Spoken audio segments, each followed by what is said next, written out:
Hello and welcome to a new video. In today's video we're going to take a look at Corviknight in the Open Ultra League, and this Pokemon has now access to the move Air Cutter. This is going to be also available already at this point via Elitiam, which is kind of nice, so I didn't have to build a new one. I had already a rank 7 build here. But we want to take a look at this new Pokemon here today, like this new move on this Pokemon, and this is going to be the #1 spot for the Ultra League as well as for the Great League, especially for the new season. And so this is most one of the most important community days for you there. It's a community day that you definitely want to play, and it's a Pokemon that is going to be absolutely broken for, especially I think the Great League. I think it's going to be a little bit better. Or is it? Is it that broken? I'm not too sure. It's going to be a very cheap Pokemon to build as well, other than for the Ultra League, because you need the XL candy here. This Pokemon is a full XL Pokemon basically. I think mine is like level 47.5 or something like this. But definitely a Pokemon that you want to have for sure there, as it's going to be really good. It's really good in general, because it has a Pokemon that also can basically play in any kind of position of the team. You can use it as a safe-stop, you can use it as a lead, you can use it as a closer. It is going to work in every kind of position here, so definitely something that you should try to get at least here. The community day is still going on currently while I'm recording it, most likely. Unless you're from the US. For the US, you're most likely going to see the video even before the community day is going to start for you. It's definitely something it's worth grinding. The CDA itself, other than this Pokemon, is not really that exciting though. Like, there's no crazy bonus or anything like this. If you have it for PvP, you're kind of done with it anyway. But as you're gonna see here, we are going to be able to have a very interesting team with this Pokemon. I think it's a team that works also still next season. We're going to have the Safe-Stop of Primeape. Primeape is going to allow us to just have great coverage as well. Like, this Pokemon is so speedy. It's a lot of fun to play. It's one of my favorite Pokemon to run currently in the meta, because it's like a fun, fast Pokemon that is kind of also something that rewards you for using something spicier, because like if you got a little bit of an advantage with this thing, you're going to be able to sweep through entire opponents. And then Pangoro in the back is kind of something that you can change around for other Pokemon as well. Any kind of fighting type Pokemon is going to be alright there. Like, you don't really need to have Pangoro itself, but Pangoro is kind of cool because you're going to have still that dark type coverage, which I like a lot. But let's talk a little bit more about the Corviknight. Corviknight with the new move Air Cutter has a move that doesn't do that much damage. To be fair, it really doesn't do that much damage. I think it has lower damage per energy than the Payback, even though it's a stab move, while Payback isn't. So if you want to just get damage done, Payback, I think I'm fairly certain, is still the best move to go for. But it's going to be a cheaper bait move, which is going to be great. It is going to force shields a bit easier now for you, because you're going to, like, they have to know if you're going to go for the bigger move or the cheaper move here. But also you have the, I think, 30% chance of boosting your own attack up, which, especially with a 1-turn fast move of your sand attack, is going to be a huge deal and can flip matchups. And this is kind of where this Pokemon is going to shine, especially if the luck is on your side. You can win some matchup that you shouldn't be able to win otherwise, and that's kind of a cool thing for it. Here we're going to lose against that Steelix. It is what it is. We can move on to the next opponent. Generally, I think this team was actually kind of nice. Like, I really enjoyed playing with this team, and also later on you are going to see my Pikachu Libra. So stay tuned if it's going to be shiny or not. I have not yet gotten a shiny Pikachu Libra, and I hit Legend in every single season, and I think it's a 1 in 10 chance. I think it's been available at least like 15 times or whatever. I'm definitely over the odds at this point for getting this Pokemon. But yeah, maybe this season is going to be the season for it, or we will see later in the video, as we will have here now the matchup against the Drago. We're going to see here that we swap out to keep the energy. We're going to have here the Talonflame coming in. This is a cool thing about Primeape as well, by the way, against matchups here where you should usually lose. Like, it's a flying type Pokemon that resists all our fighting type moves. With a Rage Fist being such an overpowered move, you actually still have the chance of realigning yourself if you really want to play it out. Here, I feel like it's a little bit of a better matchup in the Open Great League compared to the Ultra League, because Ultra League, the opponent just has a little bit too much bulk, in my opinion. With that extra bulk, they're just going to be able to survive the hits a little bit easier, while in the Great League, you can just kind of nearly clearly two-shot them with a Rage Fist, which is kind of ridiculous. Here, you need more like 3 moves, or like a lot of fast move pressure first. But it's alright. Here we're going to be able to go back into the Pangoro, go for the Night Slash, get the KO here, and in comes the Tinkaton, which is not going to be a great matchup for us at all. We're going to go for the close combat. This Pokemon is going to be very good, by the way, in the upcoming season. If you haven't seen my video for like the top Pokemon to build, top 20 Pokemon to build for the upcoming season for the Open Great League, definitely check it out.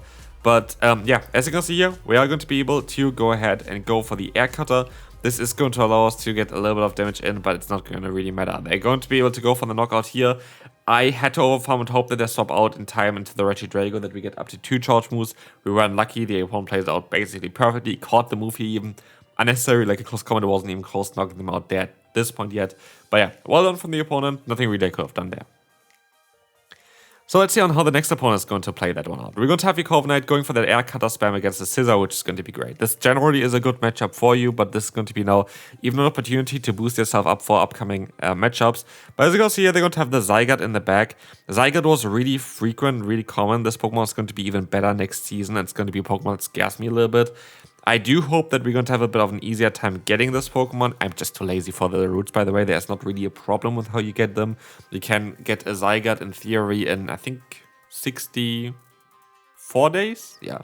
If you play everything perfectly in 64 days, you have your Zygarde fully built for this meta. I think it is 64 days. But yeah, again, I'm just lazy for routes. That's a me issue. I hope to just get a different way of getting this one done. I just don't like routes, really. I like to... If I walk around, I want to walk around kind of where I want to go and not just based on following a route. I just don't really like the concept. It's not for me. Other people like it. Don't get me wrong. Like, I'm not complaining about the thing itself. It's just not for me.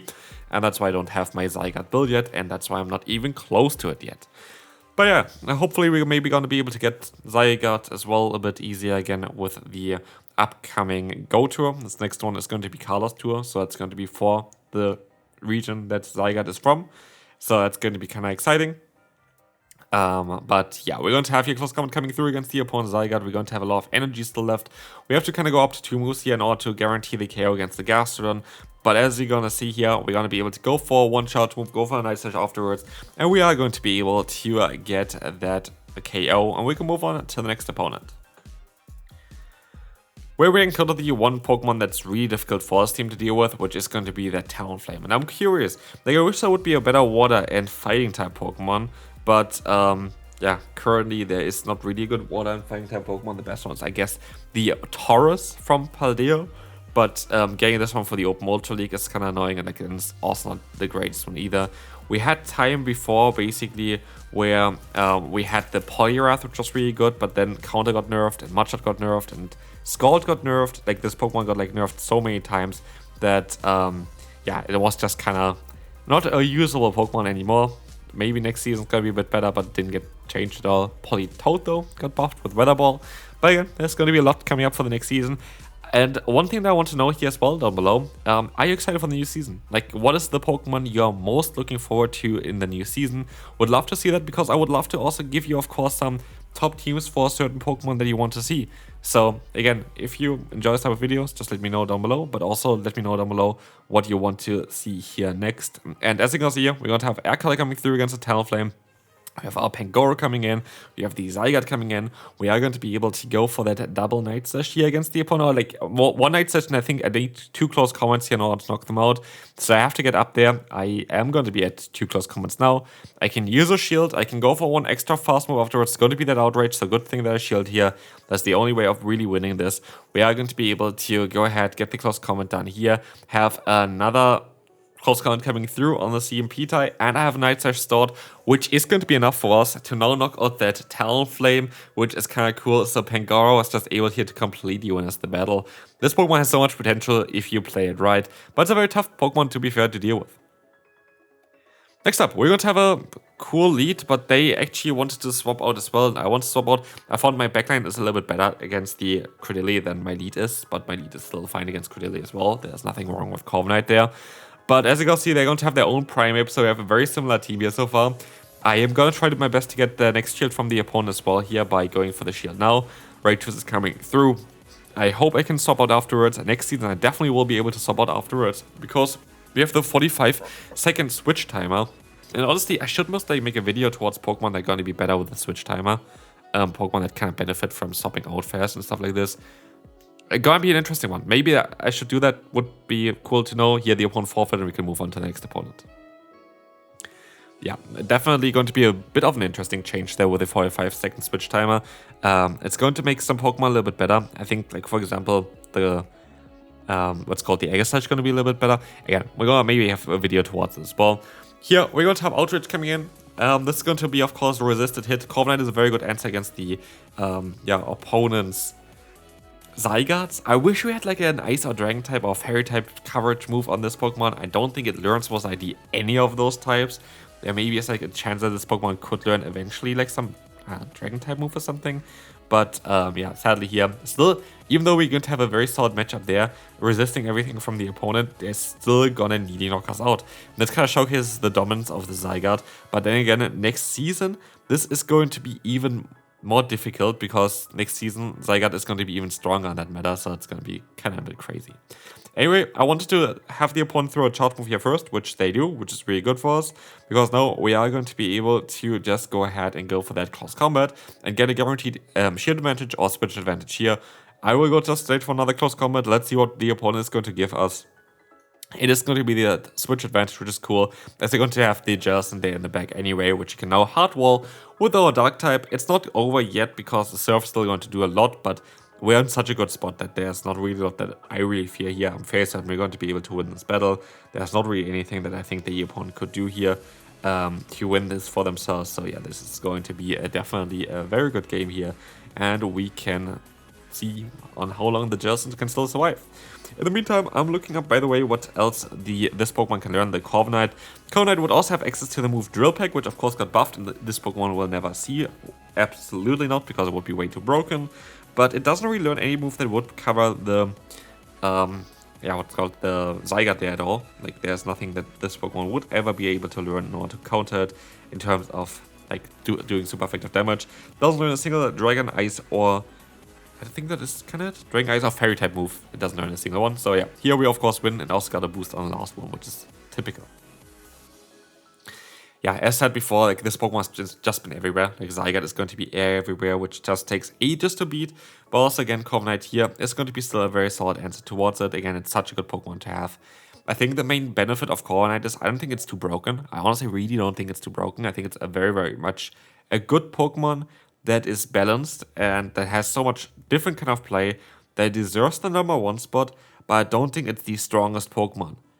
I feel like that's kind of a little bit of a weird take, because at the end of the day, you kind of think that the best Pokemon is the #1 spot, but I think generally against, like, being the best generalist, this Pokemon deserves the #1 spot, but being the strongest itself, I actually don't think that Corviknight is that strong. I think this Pokemon is having a lot of very neutral matchups, and that kind of, yeah, because you win a lot of the neutral matchups, you're going to be able to be that high up in the ranking. I honestly don't think that's a broken Pokemon at all, and I think that's kind of a good thing as well, because at the end of the day, I don't think anybody wants to have a completely broken Pokemon that everybody's going to use. But yeah, starting with this season and also then with the next season, Corviknight is definitely going to be a Pokemon that you're going to have to prepare your team for.